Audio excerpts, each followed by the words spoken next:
Hey, this is Carter Riley from Ring Addicts. If you haven't heard about Anchor, it's the easiest way to make a podcast. Let me explain. It's free. That's right, it's free. There are creation tools that allow you to record and edit your podcast right from your phone or computer. Anchor will also distribute your podcast for you, so it can be heard on Spotify, Apple Podcasts, and many more. Don't have a listenership yet? That's cool. You can still make money from your podcast. It's everything you need to make a podcast in one place. Download the free Anchor app or go to anchor.fm to get started.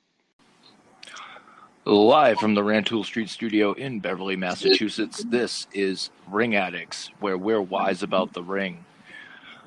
This is here are your hosts of Ring Addicts, MattAttack and Blaise. Yeah, what's going on, everybody?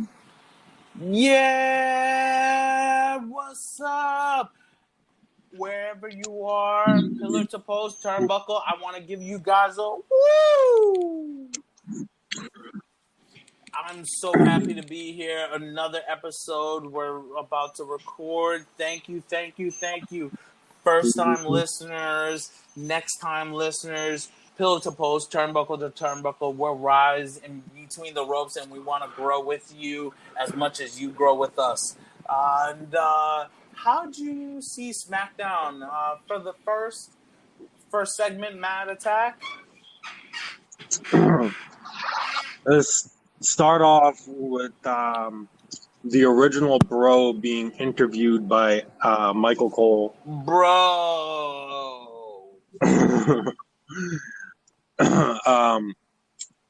So they interviewed Bro about first his debut match against the Intercontinental Champion, and they just asked him about that and everything. Bro. And they asked him about how he feels and everything like that. Bro. And then what happened last week when he was part of the group that came out, the Lumberjacks. I think Bro. And he got in the ring and helped out Jeff and everything, and then at the end, they all got on the rope, and Jeff did that Undertaker thing and everything. But anyway, they then have Baron Corbin come out, and Baron Corbin tells Bro he needs to be ready for a match whenever and everything. And Bro said, let's go, bro. And Baron says, no, you're not going to fight me. You have to get an opportunity to fight me. Bro. And he says, you're going to fight this man. And out comes John Morrison. And Johnny Drip. Yeah, Johnny Drip with Miz with him, and it was a great match, an awesome match. Bro just didn't quit. He wouldn't Bro. quit. He was off the wall, really on his game, and the match ended with Bro getting this spider octopus pin and got the 1, 2, 3. Yeah, this pin. He basically took away Morrison's abilities of his hands and his feet, which not too many people can say that they did that to John Morrison. Bro. Yes. I watched that match, and bro. None other than the original Bro, Matt Riddle, which I've watched from quite a bit of time, and I'm a part of the Bro.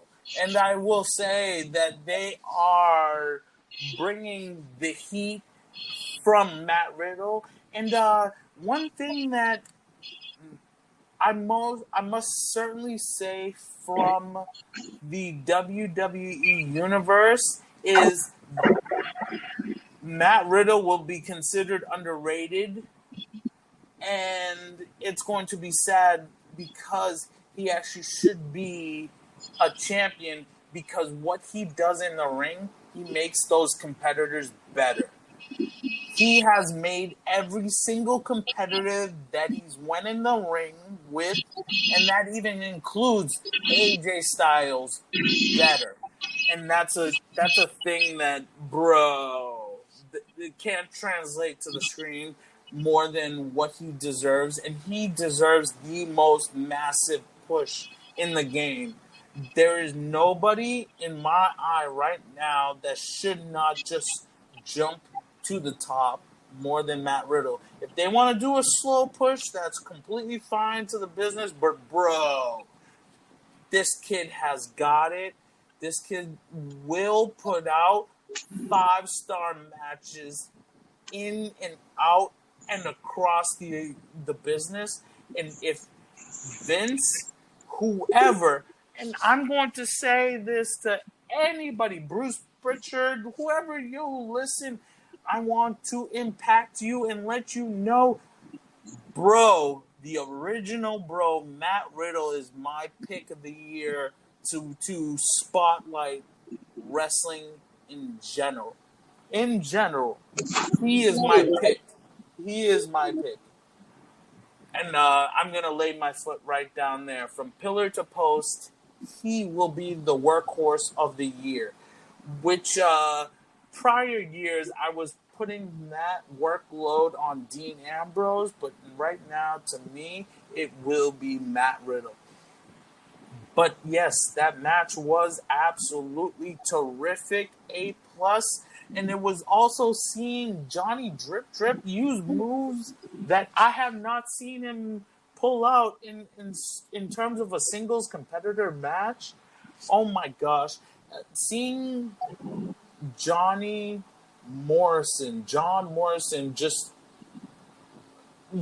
go one-on-one, him in the tag team bracket is doing a disservice to his actual capabilities and skills in the ring. So, if anything, both competitors to me won because we got to see a lot more of John Morrison. But, oh my gosh, we're only cutting into the tip of the iceberg. That is the original bro, Matt Riddle. So, definitely happy with the beginning of the show, SmackDown, starting off with an absolute bang! And thank you to SmackDown for starting that off. And how we go into the next part of this show, MattAttack?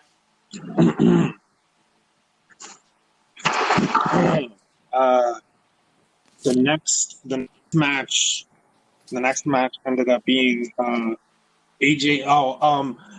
That's right too. It kind of started with the end of the last match. Riddle went to the stage to celebrate, and he's celebrating there, and AJ Styles came out, knocked him down, and was just screaming and stuff. And,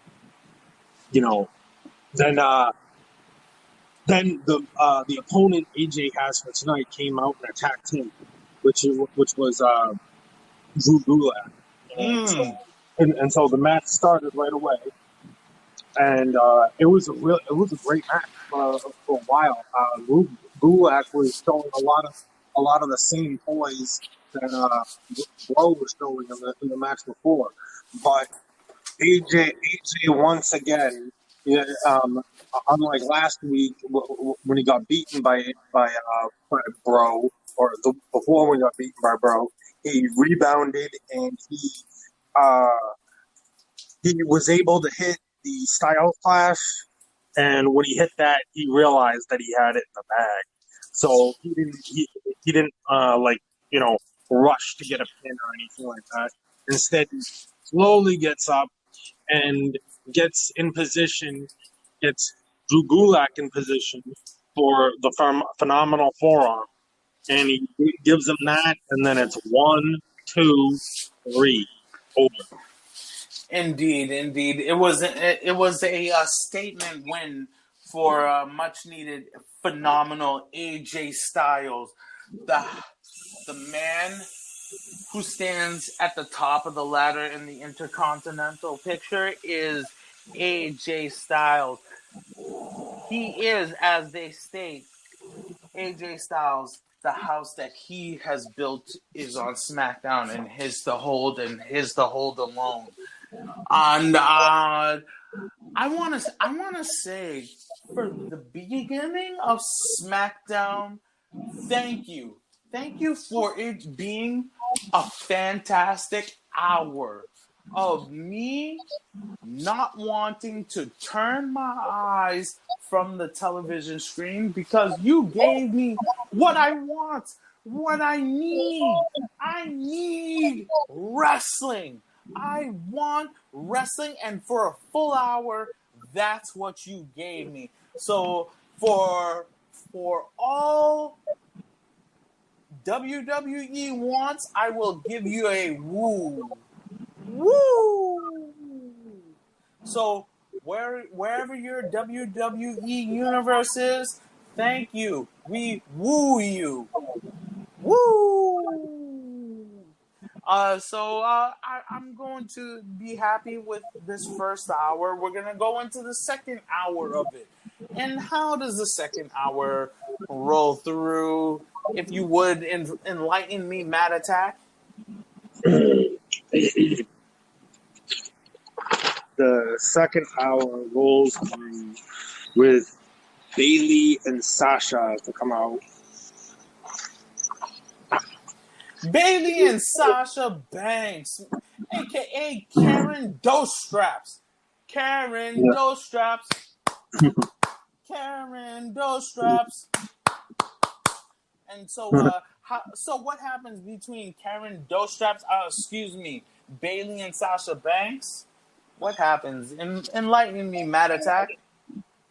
It was just basically like glorifying each other back and forth, and then Bailey had I think Bailey had a video of Sasha. A montage video, blah blah blah. Yeah, blah Yada, blah blah. yeah. Yeah. It was just.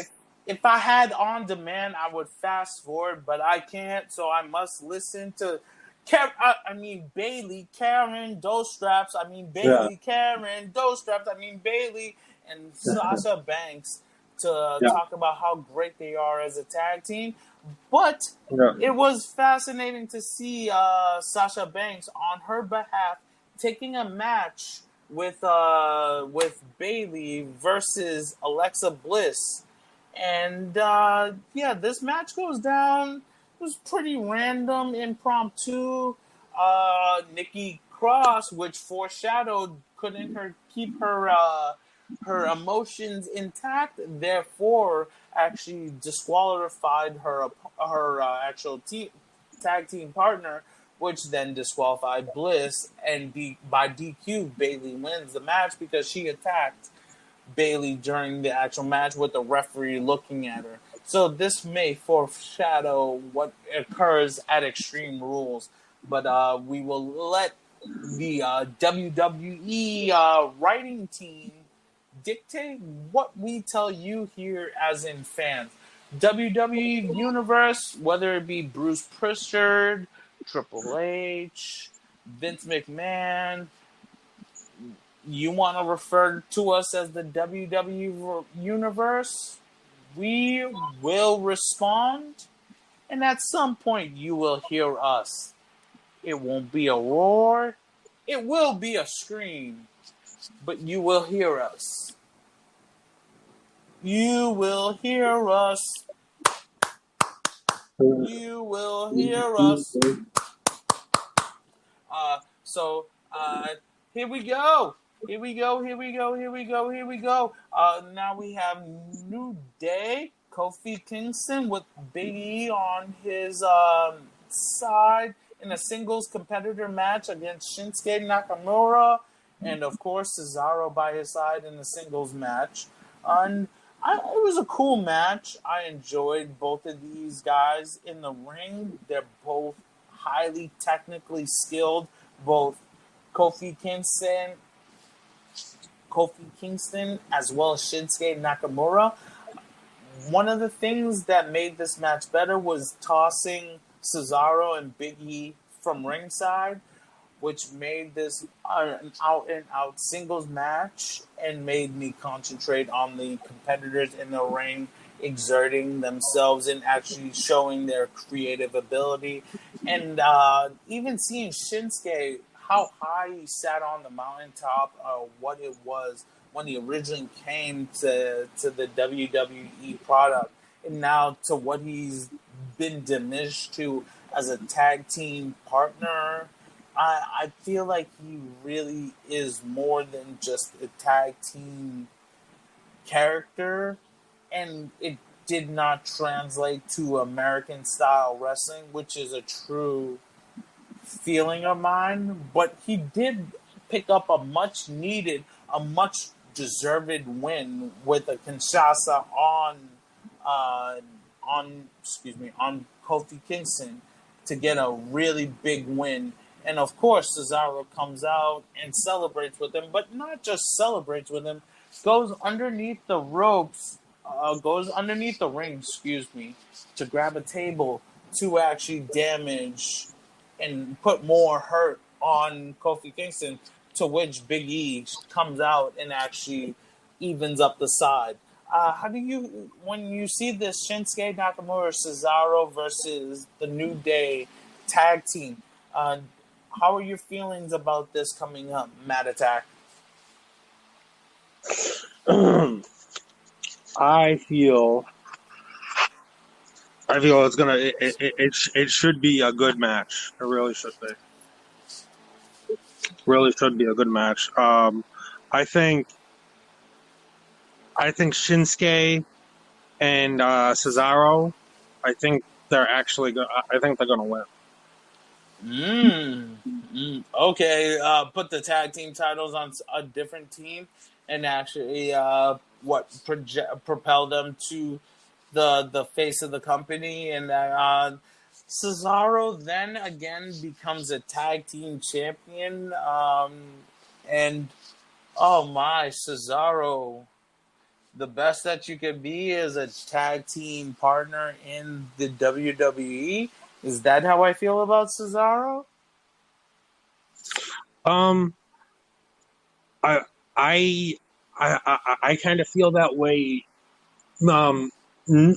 Not really, but like that's I guess because him and Sheamus were together, and then Sheamus had a injury, but then he came back, and they didn't put Sheamus and Cesaro back together. That I'm just kind of thinking Cesaro is a all alternative tag team partner for anybody, but also a very top notch mid card contender. But I wouldn't. I definitely would put him in the heavyweight championship picture. But that's me. It's just I think in the opinion of Vince, I think Vince likes to hold him where he's at. To me, Vince is afraid of allowing the wrestlers to truly shine and to really out and out fight for their opportunities to being the best. Like, for example, the glimmer that I saw of this happening was Bobby Lashley versus Ricochet that happened this past Monday. And to me, that was an out and out fight to be the top competitor. And Ricochet, though he was not able to compete with the pure visceral nature that is Bobby Lashley, but he still stood up and still fought throughout that match, which is something that I have seen glimpses and flashes of the WWE product. It's like Vince has been holding this company by its shirt neck and not allowing the chains to be released to what this can turn into. It can evolve into one of the most competitive entities that I've seen it. And it happened when this company went up against the Monday Night Wars, and I feel like that's something that this company should always have.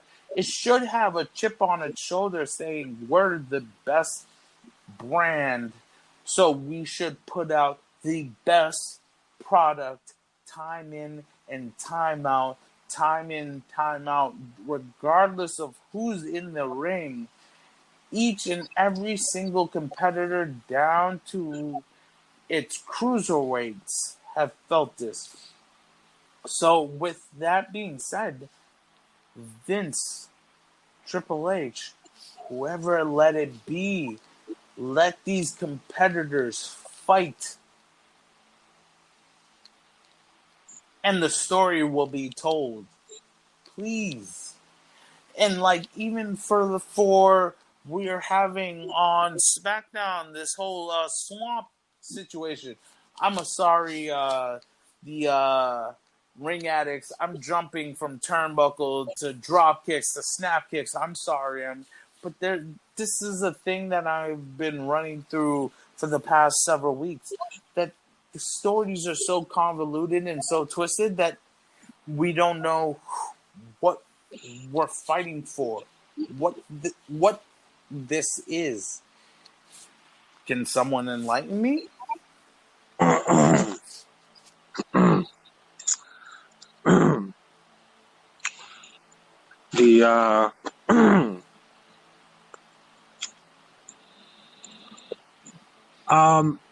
Well, there, the swamp match is supposed to be like, in a way, in the like what they're talking about when they say horror show, but also too,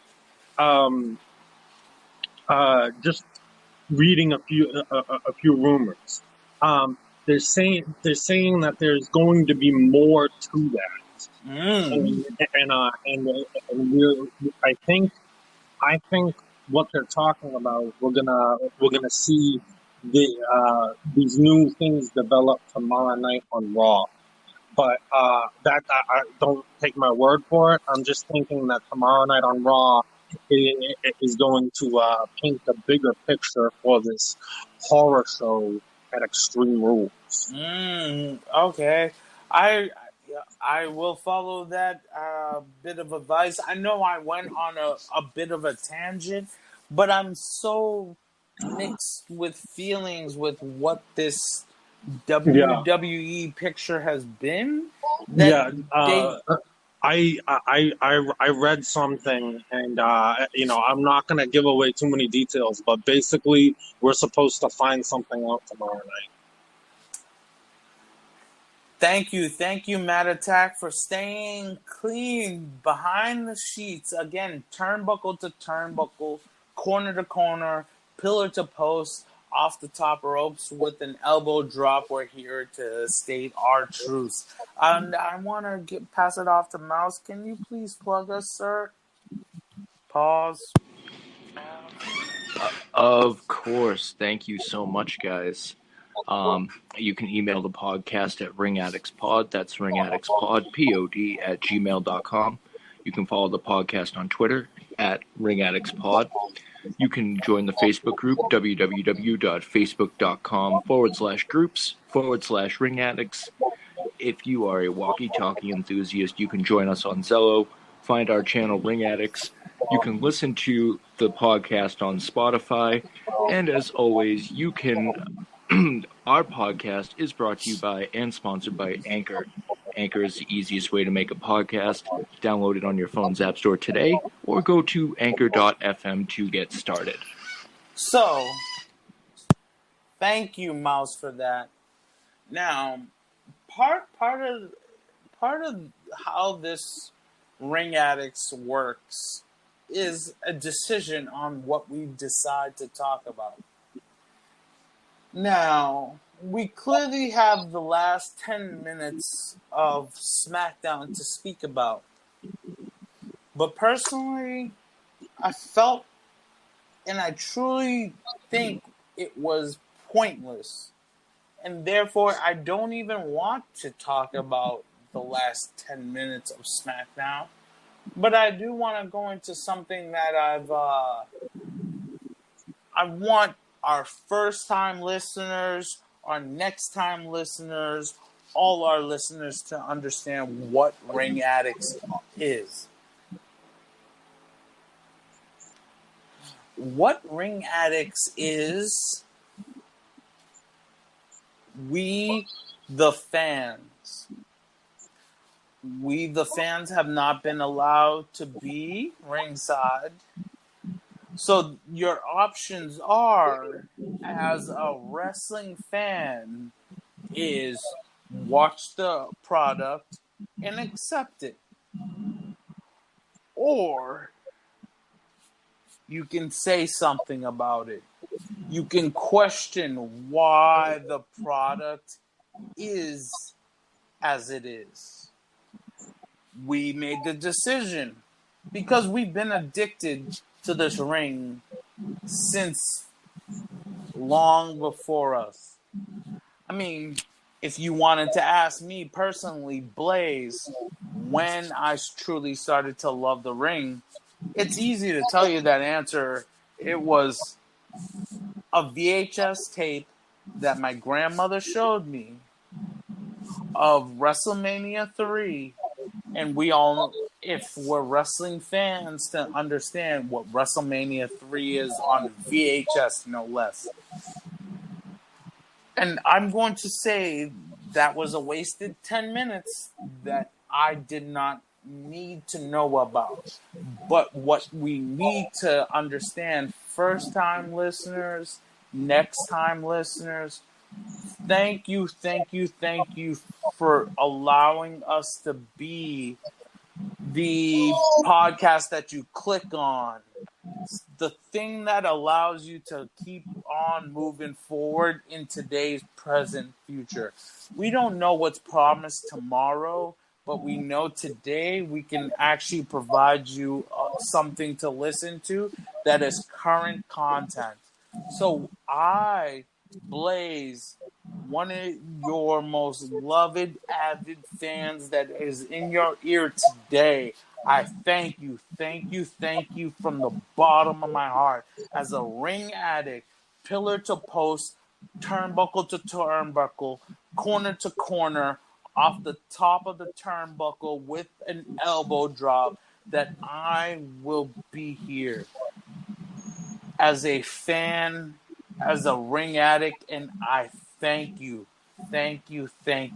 So we will continue to grow this and provide the WWE, AEW, whoever you are, likes, comments, concerns, questions, quandaries of wrestling. Solely what's happening in the wrestling industry. We are here to answer those questions. We're not perfect, but we are imperfectly perfect, and that's what makes wrestling great. And that's all I have as Blaise. I am a ring addict. And MattAttack, I am a ring addict. And that's all we have for the evening tonight. It was a short night. I don't give a fuck about Sheamus, Jeff Hardy. Your shirt told me your story. You're obsolete. I'm sorry. That's what your T-shirt told me. So prove me wrong. I've loved you since you debuted, but in the current day product, I can't give you my 10 minutes. I'm sorry. These are the rules to this business. And that's it for me, Blaise, MattAttack. Mouse, if you would, sign us off. Recorded live from the Rantoul Street studio in Beverly, Massachusetts. This was Ring Addicts, where we're wise about the ring. You can reach us. You can email the podcast at ringaddictspod. That's ringaddictspod@gmail.com. You can follow the podcast on Twitter at ringaddictspod. You can join the Facebook group www.facebook.com/groups/ringaddicts. If you are a walkie-talkie enthusiast, you can join us on Zello. The name of the channel is Ring Addicts. Be sure to listen to the podcast on Spotify. And as always, the podcast is brought to you by and sponsored by Anchor. Anchor is the easiest way to make a podcast. Download it on your phone's app store today or go to anchor.fm to get started. For Blaise, MattAttack, this is Mouse. We'll catch you guys later. Peace out.